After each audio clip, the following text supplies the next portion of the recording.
Bonsoir à tous, aujourd'hui je vous présente La Théorie du chaos, une aventure de Kaplan et Masson, édition noir et blanc, scénarisée par Didier Combard et dessinée par Jean-Christophe Thibert aux éditions Glénat. Vous avez en face de vous l'édition noir et blanc format A3 et l'édition couleur A4, ici, à droite. Je vous ai déjà présenté Il faut sauver Hitler, sauf que la différence c'est que c'était dessiné et scénarisé par Jean-Christophe Thibert. Alors, ça c'est l'épisode d'avant, et le scénario c'est Didier Combard. Voilà, tout simplement la petite nuance, hein. Donc pour vous parler de l'histoire rapidement, même si c'est assez difficile d'en parler rapidement, il y a un consortium de scientifiques qui veulent œuvrer pour la paix et notamment limiter l'utilisation des armes nucléaires. Certains scientifiques, par leurs travaux, ont permis l'élaboration de la bombe nucléaire qui a servi pendant la Deuxième Guerre mondiale à Hiroshima et Nagasaki. Donc voilà. Donc il y a un consortium qui va se créer et il y a un ninja qui va essayer de tous les tuer par souci de vengeance pour venger le peuple japonais qui a été décimé à cause de cette bombe nucléaire. Voilà. Bien que ces scientifiques veuillent œuvrer pour la paix, leurs travaux ont servi à l'élaboration de la bombe, sans leur consentement, bien évidemment. Mais bon. Donc voilà, ça c'est le scénario principal, on va dire. Il y a Kaplan et Masson qui vont se mettre ensemble, donc service secret français, etc., pour justement couvrir cette opération, savoir qui est le tueur, etc., les protéger. Voilà, il y a toute une mise en scène là-dessus. C'est bourré d'action, on voyage partout, Paris, Grèce, Canada.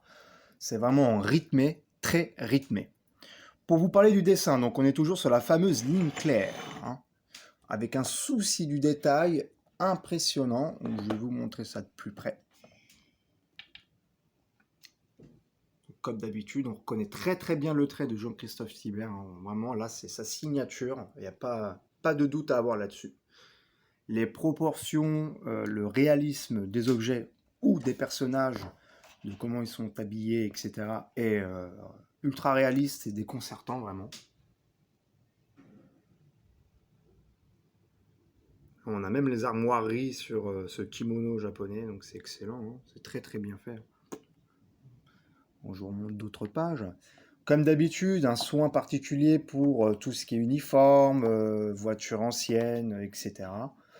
Donc là, pour les nostalgiques, entre guillemets, vous allez être servis. Bien que j'ai pas connu cette époque, bon, je connais les modèles, donc je trouve ça excellent, hein, c'est très très beau.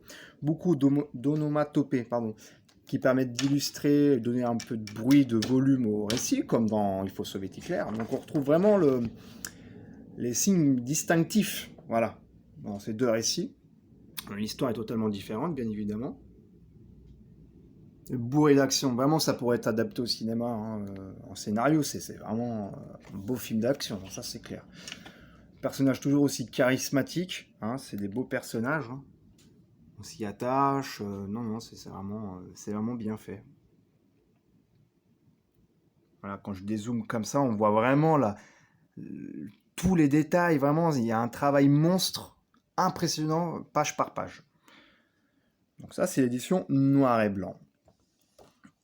L'édition couleur qui est ici n'est pas mauvaise non plus, hein. Moi, je préfère le noir et blanc parce qu'on a vraiment le rendu de l'auteur, hein, quand il dessine devant sa planche.